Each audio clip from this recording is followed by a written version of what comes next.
ఓం శ్రీ గణేశాయ నమః. ఓం శ్రీ మహాసరస్వత్యే నమః. ఓం శ్రీ సీతారామాభ్యో నమః.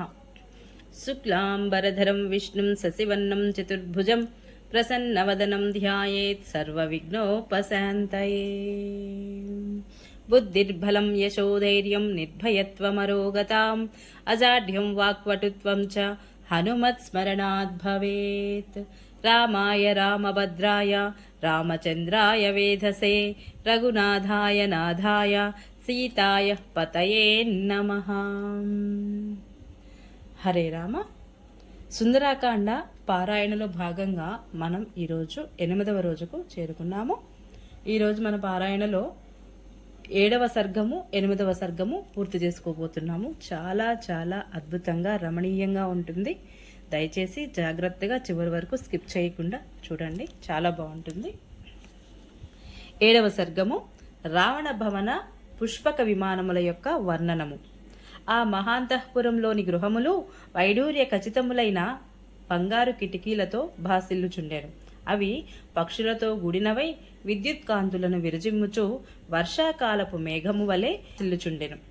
ఇచట గృహములు మేఘములతోనూ బంగారు కిటికీలను మెరుపులతోనూ వైఢూర్యములు పక్షులతోనూ పోల్చబడినవి. పర్వతాకార సదృశములైన ఆ గృహములలో హాయిగా కూర్చునుటకు అనువైన వివిధములగు గదులను, శ్రేష్టతమములైన శంఖ ఆయుధ ధనుశాలలను, మనోహరముగా విశాలములు అయిన చంద్రశాలలను హనుమంతుడు చూచెను.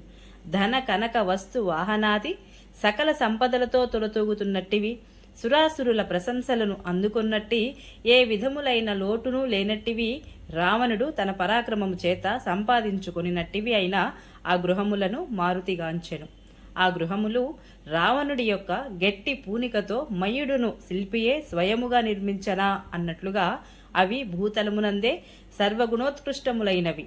అట్టి ప్రాసాదములను కపివరుడు దర్శించెను. పిమ్మట వాయుసుతుడు పుష్పక విమానమును దర్శించెను. అది మేఘము వలె మహోన్నతమైనది, విశాలమైనది, ఆహ్లాదకరమైనది, బంగారము వలె కనులకు మిరుమిట్లు గొల్పుతున్నది. అట్టి నిరుపమానమైన ఉత్తమోత్తమమైన రావణుడి స్థాయికి తగినదా అన్నట్లుగా విరాజిల్లుచున్నది. అది దివి నుండి భువికి దిగివచ్చిన స్వర్గమా అనునట్లు ఉండెను. నానావిధ రత్న ప్రకీర్ణములై వెలుగులను వెదజల్లుచుండెను. అది పెక్కు విధములైన వృక్షముల పువ్వులతోనూ కప్పబడి కుసుమ పరాగములచే ఆశ్చాదితమైన గిరిశిఖరము వలె విలసిల్లుచుండెను. అత్యంత శోభలతో అలరారుచున్న ఆ పుష్పక విమానము మెరుపు తీగల వంటి నారీరత్నములచే గుడినదై విద్యుల్లతాయుత మేఘము వలె వెలుగొందుచున్నది. అందరిచే సేవింపబడుచున్నది. రాజహంసలచే మోయబడుచున్నది. బ్రహ్మాది పుణ్యపురుషులు విమానము వలె అది శోభిల్లుచున్నది. ఆ పుష్పకము చంద్రాది గ్రహములచే శోభిల్లుచున్న ఆకాశము వలె నుండెను. నానావిధ రత్నములచే చిత్రించబడి గైరకాది ధాతువులచే బహువర్ణ శోభితమై ఒప్పుచున్నదా అన్నట్లుగా పర్వత శిఖరము వలె వెలసిల్లుచుండెను. అది చిత్ర విచిత్రముగా గూడియున్న మేఘరాశి వలె విరాజిల్లుచున్నది. అట్టి విమానరత్నమును ఆ హనుమంతుడు గాంచెను. ఆ పుష్పక విమానముపై పెక్కు దృశ్యములు చిత్రించబడి ఉండెను. అందు చిత్రితమైన భూమిపై పర్వత పంక్తులు విలసిల్లుచుండెను. ఆ పర్వతములపై వృక్ష సమూహములు, ఆ వృక్షములపై పుష్ప వితానములు, వాటిపై కేసరములు పత్రములు విరాజిల్లుచుండెను. ఆ పుష్పకముపై చిత్రించబడిన గృహములు స్వచ్ఛ కాంతులను విరజిమ్ముచుండెను. సరస్సులు రంగురంగుల పువ్వులతో శోభిల్లుచుండెను. పద్మములు కింజల్కములతో రాజిల్లుచుండెను. అచటి చిత్రింపబడిన కొలనులు అత్యద్భుతములుగా ఉన్నవి. ఆ కపిశ్రేష్ఠుడు దర్శించిన ఆ మహావిమానము పుష్పకము అను పేరుతో విరాజిల్లుచుండెను. అది రత్నకాంతులను దశ దిశలయందు విరజిమ్ముచు ఆకాశమునకు ఎగురుచున్నదా అనున్నట్లుగా ఉండెను. అచట గల ప్రాసాదములన్నింటికంటేనూ అది అత్యున్నత శ్రేణికి చెందినదై ఉండెను. అందు వైఢూర్యముతోనూ వెండితోనూ పగడముతోనూ చెక్కబడిన పక్షులను, వివిధ మణులచే చిత్రించబడిన సర్పములను, చక్కని అవయవ సంపద కలిగిన ఉత్తమజాతి గుర్రములను రూపొందించబడి ఉండెను. ఆ విమానమునందు చూడముచ్చట గొల్పు చక్కని ముఖములు, మంచి రెక్కలు గల పక్షులు చెక్కబడి ఉన్నవి. ఆ రెక్కలు ముఖములు విలాసవంతమైన భంగిమలలో వంచబడి వంకరలు తిరిగి ఉన్నవి. ఆ పక్షములపై పగడముల పువ్వులు బంగారు పుష్పములు ముద్రించబడి ఉన్నవి. ఆ పక్షులు సాక్షాత్తుగా మన్మథ సహాయకుల వలె మనోహరముగా చిత్రితములై ఉన్నవి. ఆ భవనమున లక్ష్మీదేవి తన మనోహర హస్తముతో పద్మములను ధరించి పద్మసరస్సున విరాజిల్లుచున్నట్లుగా చిత్రించబడి ఉండెను. ఆమెకు ఇరువైపులా మంచి తొండము గల ఏనుగులు రూపొందించబడినవి. అవి తమ తొండములతో తామర పువ్వులను ఆకులను గ్రహించి ఆ దేవికి ఆత్మార్పణ బుద్ధితో అభిషేకము చేయుచున్నట్లుగా అట్టి తరి పద్మకేశముల ఏనుగులు శరీరములపై రాలియుండెను. పర్వతముల వలె ఉన్నతమై ఆహ్లాదకరముగా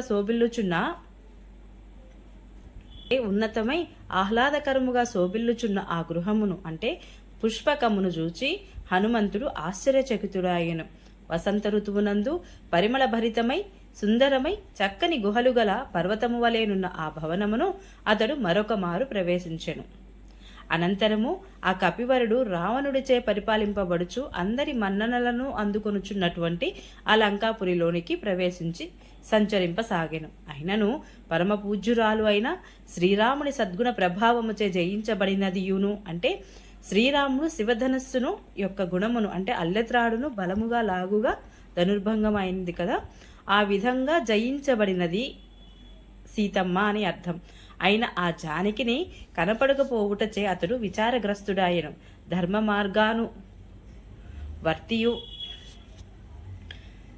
మార్గానువర్తియు ప్రజ్ఞాశాలియు మహాధైర్యవంతుడును సూక్ష్మ దృష్టి కలవాడును అయిన ఆ హనుమంతుడు నిశ్చయ బుద్ధితో అంతటను సంచరించుచు సీతాదేవికై వెదకెను. అయినను ఆ జానకిని గానక అతడు మిక్కిలి విచారగ్రస్తుడై పరిపరి విధములా ఆలోచింపసాగెను.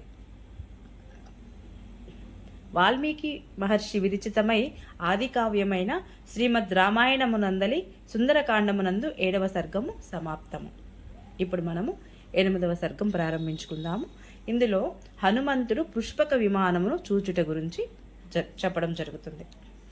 ఆ భవన సముదాయమునకు మధ్యనున్నదియును మణుల చేతను వజ్రముల తోడను చిత్రముగా నిర్మించబడినదియును మేలిమి బంగారముతో సిద్ధపరచబడిన కిటికీలు గలది అయిన ఆ మహా విమానమును వాయుసుతుడు అగు మహావీరుడగు ఆ హనుమంతుడు చూచెను. లోకము బాగు అను మెచ్చుకొనున్నట్లుగా ఆ విమానమును విశ్వకర్మ స్వయముగా నిర్మించెను. దాని నిర్మాణము సాటిలేనిది, ఊహల కందనిది, ఆకాశమును ఉన్నట్టిది, అంతరిక్షమున నెలకొని అంతటను అప్రతిహత అంటే తిరుగులేని సంచారము గలది అని. అట్టి ఆ విమానము సూర్య మార్గమునకు సూచికయానున్నట్లుగా విరాజిల్లుచుండెను. అచట ప్రయత్నపూర్వకముగా చక్కగా నిర్మించబడినది ఏదియూ లేదు. మేలుజాతి రత్నములచే పొదగబడినది అనులేదు. ఆ విమానమునందలి విచిత్ర విశేషములు దేవతా భవనముల యందును కనపడవు. ఇంతయేలా అందులేని విశేషము గాని చెక్కబడని శిల్పములు గాని లేనే లేవు. ఆ విమానము మహాతపశ్చర్య చేతను పరాక్రమము చేతను సంపాదించబడినది. అందు ఆసీనులైన వారి ఆలోచనలను అనుసరించి అది సంచరించును. అందలి వివిధ అంటే సభాభవనములు, భోజనశాలలు, వినోద మందిరములు, గోపురములు మొదలగు భాగములు వేర్వేరు సౌకర్యములతో విలసిల్లుచున్నది. అన్ని ప్రదేశములతోనూ శిల్ప నిర్మాణ వైశిష్ట్యము ఆ విమానమునకు తగినట్లుగా సమముగానున్నది. ఆ విమానము యజమాని మనసు నెరిగి వేగముగా సంచరించున్నది. దాని గమనము శత్రువులకును నివారింపశక్యముగానిది. వాయు వేగముతో సాగిపోగలది. మహాత్ముల పుణ్యాత్ముల తేజస్ సంపన్నుల సుప్రసిద్ధుల భవనము వలె ఇంద్రాది దేవతలకు ఆవాసమైన స్వర్గము వలె సుఖ సంతోషదాయకమైనది. పలు విశిష్ట శిల్పరీతులను అవలంబించుటచే ఆ పుష్పకము యొక్క ఆకారము ఉదాత్తముగానున్నది. చిత్ర విచిత్రములైన అనేక శిఖరములతో అలంకృతమైనది. శరత్కాల చంద్రుని వలె నిర్మలమై స్వాంతనములకు ఆహ్లాదమును గూర్చున్నదిగా అది గిరి శిఖరము వలె ఉపశిఖర శోభితమై ఉన్నది. కర్ణకుండలములతో శోభిల్లుచున్న ముఖములు గలవారు మహాకాయులను, ఆకాశమునందు సంచరించటి రాక్షసులు, తమ ప్రభువుకు అనుకూలంగా ప్రవర్తించువారు, విశాలములైన నేత్రములు గలవారును, అతి వేగముగా సంచరింపగలవారును అయిన వేల కొలది భూత గణముల వారు విమానమును మోయుచున్నట్లు దాని వెలుపలి భాగమున శిల్పములు చెక్కబడి ఉన్నవి. అది వసంత ఋతువునందని పుష్పరాశి వలె చూడముచ్చటగానున్నది. వసంత మాసము కంటే మనోహరమై దర్శనీయముగానున్నది. అట్టి శ్రేష్టమైన విమానమును ఆ వానర వీరవరేణ్యుడు చూచెను. వాల్మీకి మహర్షి విరచితమై ఆది కావ్యమైన శ్రీమద్ రామాయణమునందలి సుందరకాండమునందు 8వ సర్గము సమాప్తము. హరే రామ. ఈరోజు పారాయణ ఇంతటితో సమాప్తం. ఈ వీడియో మీకు నచ్చినట్లయితే please subscribe my channel, like, share, comment please. Thank you.